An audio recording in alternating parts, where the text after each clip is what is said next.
people are talking about fair trade, I hear very mixed things. I hear about the power of the model. I hear about problems with the model.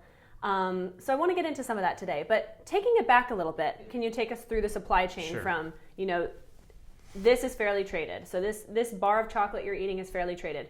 What exactly does that mean, and what does it mean for farmers? Yeah, so from a development perspective, there are many components of fair trade. Higher and more stable pricing, access to credit, but also longer-term relationships.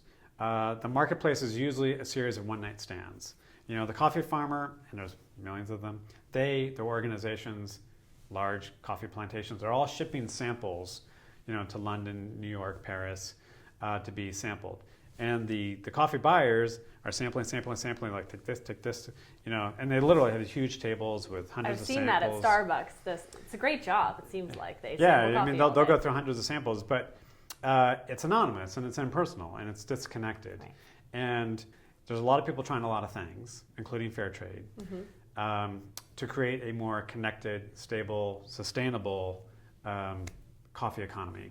Some are buying directly, paying high prices, have stable relationships. They're working with the same farms time after time. And then there's others who are doing all kinds of things, a lot or a little, and there's no way of knowing. And that's an important distinction regarding direct trade from certified coffees, organic, fair trade, where you know what's behind that coffee and it'll be certified as such. Another big difference is with fair trade, you know that it was bought through a cooperative. And remember, these farmer co-ops are like the real heroes of the story. And it's only their work bringing together many, many thousands of small farmers that gives those farmers sort of real heft and viability. And that's one of the things you're not getting with direct trade. Sometimes they're going around the cooperatives. They're getting excellent coffee to market, but it might be just from this farmer or a few farmers. And it's not the whole community that's benefiting, that's growing.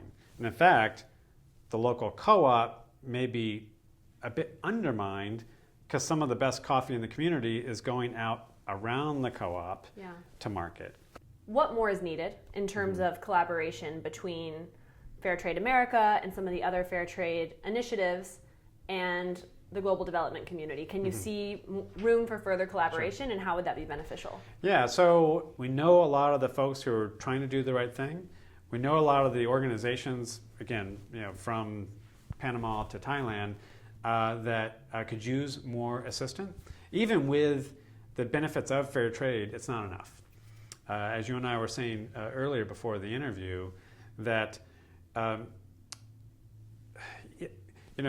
a good thing can't be judged on whether it solves all the problems. A grade school doesn't solve everything, but you want grade schools. Fair trade doesn't solve everything, but it's a good thing. And we see the impact that it's making in these communities.